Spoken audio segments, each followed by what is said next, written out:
সুপ্রিয় দর্শক, আসসালামু আলাইকুম। নিউজ বাংলায় আপনাদের স্বাগত জানাচ্ছি। আমি মোহাম্মদ জিয়াউদ্দিন। দর্শক, বাংলাদেশি রোগীদের চিকিৎসা সেবা দেবে না ভারত। ভারত আমাদের বন্ধুবর্তী রাষ্ট্র, তারা আমাদের চিকিৎসা সেবা দেবে না। ভারতের আছে প্রতিহিংসা, আর আমাদের বাংলাদেশিদের আছে সমতার ভিত্তিতে বন্ধুত্ব সম্পর্ক। প্রতিবেশীর সম্পর্ক যেরকম হয়, উভয়ের সমান সমান অধিকার। কিন্তু ভারত চাচ্ছে তাদের অধিকার বেশি, যার ফলে একটা সমস্যা দাঁড়িয়েছে। চিকিৎসা সেবা না দিলে আমাদের করণীয় কি? করণীয় আছে। আগে আমরা যুগের পর যুগ ভারতে চিকিৎসার জন্য যেতাম, উচ্চ চিকিৎসার জন্য যেতে হতো ভারতে।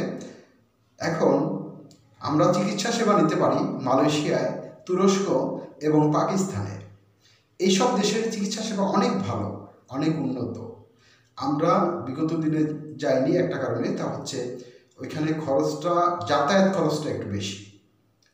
এখন বিষয়টা হচ্ছে, আমি যখন ইন্ডিয়াতে চিকিৎসা নিতে যাব তখন আমার যাতায়াত খরচটা শুধুমাত্র কম। ইন্ডিয়াতে আমার চিকিৎসা খরচ যদি হয় ধরেন 4 লক্ষ টাকা, তাহলে পাকিস্তান, তুরস্ক, মালয়েশিয়াতে চিকিৎসা খরচ হবে আপনার 5 লক্ষ টাকা সর্বোচ্চ। তাহলে 1 লক্ষ টাকা বেশি। আমি যদি 4 লক্ষ টাকা দিতে পারি তাহলে 1 লক্ষ টাকাও দিতে পারব। এখন পাকিস্তান, তুরস্কতে খাবার খরচ, থাকার খরচ একটু বেশি, কিন্তু মালয়েশিয়াতে খাবার খরচ এবং থাকার খরচটা হচ্ছে অনেক কম, একেবারে আমাদের বাংলাদেশের মতো খরচ। তো সেই হিসেবে আমরা এই 3টা দেশের চিকিৎসা সেবা নিতে পারি এবং উন্নত চিকিৎসা, অনেক বিজ্ঞ ডাক্তার রয়েছেন, বিশেষজ্ঞ রয়েছেন।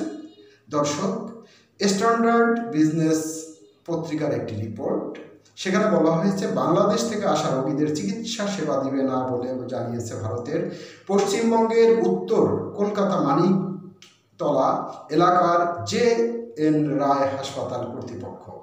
তাদের বক্তব্য, বাংলাদেশে ভারতীয় পতাকার অবমাননা এবং দেশে সংখ্যালঘু হিন্দুদের উপর অত্যাচারের প্রতিবাদে এই সিদ্ধান্ত নেওয়া হয়েছে। 30 নভেম্বর JN রায় হাসপাতালের একাধিক কর্মকর্তার বরাত দিয়ে দেশটির বার্তা সংস্থা PTI এ তথ্য জানিয়েছে। JN রায় হাসপাতালের কর্মকর্তা শুভাংশু ভক্ত বলেন, আমরা একটি বিজ্ঞপ্তি জারি করেছি যে আজ থেকে অনির্দিষ্টকাল পর্যন্ত আমরা কোনো বাংলাদেশি রোগীদের চিকিৎসার জন্য ভর্তি করব না।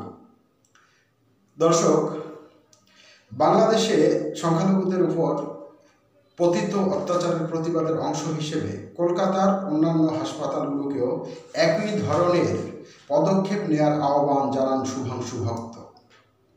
এর আগে ভারতের জাতীয় পতাকা অবমাননার প্রতিবাদে বাংলাদেশি রোগী দেখা বন্ধ করেন প্রখ্যাত ভারতীয় স্ত্রীরোগ বিশেষজ্ঞ ইন্দ্রনীল সাহা। ধন্যবাদ দর্শক, ভালো থাকবেন। আল্লাহ হাফেজ।